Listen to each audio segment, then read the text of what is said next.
పేదవాడి పక్షాన నిలబడతా, ప్రజా గొంతుకై నినదిస్తా. వాయిస్ ఆఫ్ వాయిస్లెస్, తెలుగువారి మనస్సాక్షి, సాక్షి టీవీ. సాక్షి టీవీ ప్రసారాల కోసం మీ స్థానిక కేబుల్ ఆపరేటర్ను వెంటనే సంప్రదించండి. కట్టుకున్నవాడే వేధింపులకు గురి చేయడాన్ని తట్టుకోలేకపోయింది. అధికారం కోసమో పైనున్న నేతల మెప్పు కోసమో తెలియదు కానీ భార్యతో తప్పుడు పనులు చేయించాలనుకున్న భర్త దారుణ నిర్ణయాన్ని సహించలేకపోయింది. నాకు న్యాయం చేయండి అంటూ పోలీస్ స్టేషన్ గడప తొక్కింది. అక్కడ న్యాయం జరగకపోయేసరికి తల్లడిల్లిపోయింది.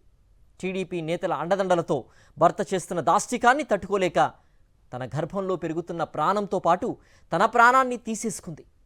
పోలీసులు కానీ ఏం చేయలేదు సార్. వాళ్ళకే సపోర్ట్ పోతున్నారు సార్ పోలీస్ అధికారులు కానీ. నా చావు కారణం పోలీస్ అధికారులు కానీ సార్. నా చావు కారణం పోలీస్ అధికారులు కానీ సార్. టీడీపీ ప్రభుత్వం కానీ నాకు కాదు. నా చావుకి కారణం టీడీపీ ప్రభుత్వం కానీ సార్, వాళ్ళు కానీ సార్.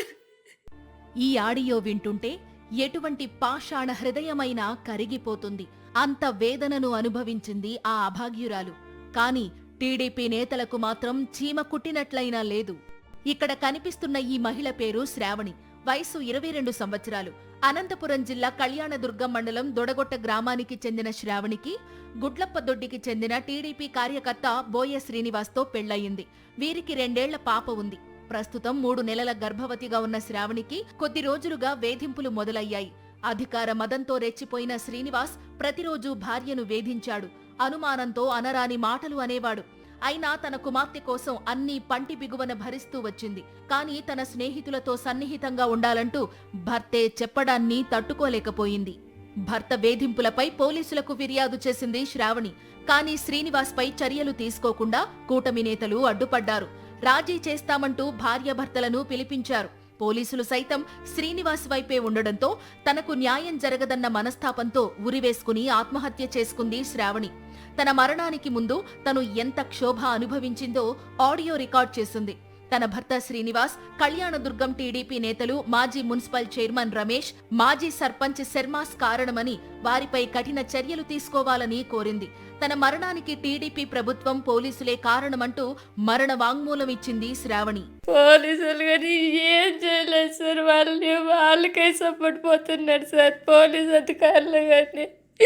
నా చావు కారణం పోలీస్ అధికారులు కానీ సార్. నా చావుకి కారణం టీడీపీ ప్రభుత్వం కానీ సార్, వాళ్ళు కానీ సార్. గర్భిణి ఆత్మహత్య ఘటనపై మహిళా సంఘాలు భగ్గుమన్నాయి. టీడీపీ నేతల వేధింపులపై బాధితురాలు ఫిర్యాదు చేసినా ఎందుకు కఠిన చర్యలు తీసుకోలేదని ప్రశ్నించాయి. ఆడబిడ్డకు కష్టం వస్తే అరక్షణం కూడా ఆలోచించను అన్న పవన్ ఏమయ్యాడంటూ నిలదీశారు. మరణ రోదన వినిపిస్తోంది. అది మీ కళ్ళకు కనిపించలేదా, మీ చెవులకు వినిపించలేదా అని నేను అడుగుతున్నాను. పవన్ కళ్యాణ్ గారు ఆడపిల్లల్ని, ఆడబిడ్డను కాపాడుతానన్నారు. అనంతపురంలో ప్రతిరోజు ప్రతి గంటకు ఒక్కొక్కటి జరుగుతున్నాయి. ఎక్కడికి వెళ్లారు పవన్ కళ్యాణ్ గారు? టీడీపీ కూటమి ప్రభుత్వంలో మహిళలకు రక్షణ కరువైందని ఆవేదన వ్యక్తం చేశారు మాజీ ఎంపీ తలారి రంగయ్య. శ్రావణి మరణానికి కారణమైన వారిని కఠినంగా శిక్షించాలని డిమాండ్ చేశారు. పోలీస్ ఆఫీసర్లు ఎవరైతే నిర్లక్ష్యం వహించారో వాళ్ళని కఠినంగా శిక్షించాలని కోరుతున్నాను. తెలుగుదేశం పార్టీ నాయకులు ముఖ్యంగా 2 పేర్లు చెప్పి ఉంది ఆల్రెడీ. వాళ్ళని కఠినంగా శిక్షించాలని కోరుతున్నాను. జరగాల్సిన నష్టం జరిగిపోయాక ఆలస్యంగా స్పందించారు పోలీసు ఉన్నతాధికారులు. గర్భిణీ శ్రావణి సూసైడ్ ఘటనపై సమగ్ర విచారణకు ఆదేశించారు అనంతపురం జిల్లా ఎస్పీ జగదీష్. ఆరోపణలు ఎదుర్కొంటున్న వారందరినీ విచారించి కఠిన చర్యలు తీసుకుంటామని ఆయన ప్రకటించారు. ఈ ఘటన రాష్ట్రంలో ఎటువంటి పరిస్థితి ఉందో అర్థం కావడానికి జస్ట్ శాంపిల్ మాత్రమే అని ఆవేదన వ్యక్తం చేస్తున్నారు ప్రజలు.